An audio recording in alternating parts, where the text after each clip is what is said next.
100 de plus. Allez, ça fait 100. 100 plus. 100 plus 50, ça fait 150. Bien joué, nous. La deuxième place, pardon. Avec un total de 900 points. C'est nos petits. On n'y croyait pas, mais... Quand même. Et le premier, à votre avis, c'est qui? 1040 points. C'est rare, bien joué, mon grand. Ah, il est là. Comment? Pour le dernier.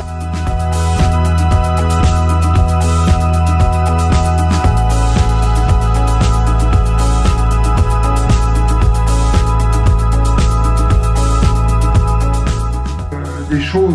Chaque fois que moi je démarre une visite ou une rando plutôt, j'explique les origines, d'où je viens, etc. Donc là je vais le faire court. Et puis ce diaporama il est axé essentiellement.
Sa mère, mon arrière-arrière-grand-mère, Élise Henriette, qui est née en 1847 au 1 rue de la Paix.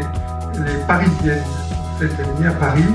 C'est une femme qui était d'origine, sa famille de Chamonix. Par contre, on se retrouve dans les années 1840. Il y a un exode rural qui est en place depuis déjà un petit moment. En tout cas, ces années-là, c'est courant. Les gens vont travailler dans les grandes villes parce que pénurie de travail et puis il y a des difficultés, le climat en plus très rude partout.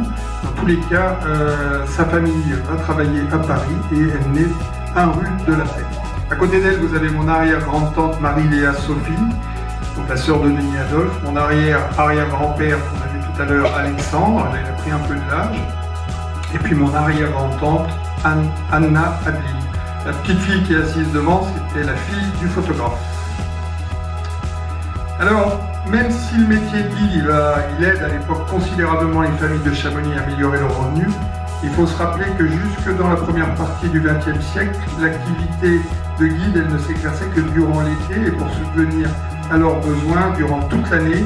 Les guides avaient tous en complément quelques bêtes et cultivaient leurs champs, tout en proposant différents services, tels que certains ils pouvaient être en plus menuisiers ou en bûcherons, couvreurs de toit, certains allaient même entretenir les chemins.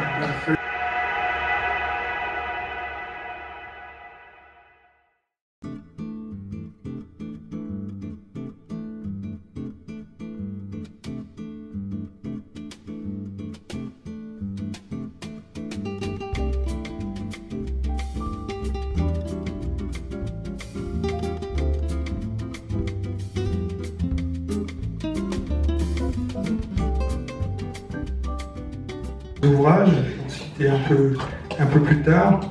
Et puis voilà, dans la famille on était très discret. Enfin, je parle de mon père, etc. On ne parlait pas d'exploits en montagne qu'avait fait soit le grand-père, soit l'oncle, etc. Et donc voilà ce qu'on m'a dit sur Fernand. On m'a dit Fernand c'était un personnage original, bienveillant et attachant qui ne se mettait donc jamais en avant, mais n'en était pas moins un excellent grimpeur. D'ailleurs, l'écrivain guide que vous devez sûrement connaître, Roger Frison-Roche, qui est un contemporain de Fernand, dans un de ses livres, il qualifia Fernand Belin comme étant un véritable acrobate du rocher, un grimpeur d'une rapidité étonnante. De même que Gaston Rebuffat, le Marseillais, guide bien connu en fait à la compagnie des guides, il a souligné en parlant de Fernand, il disait « il grimpait d'instinct comme un chat ».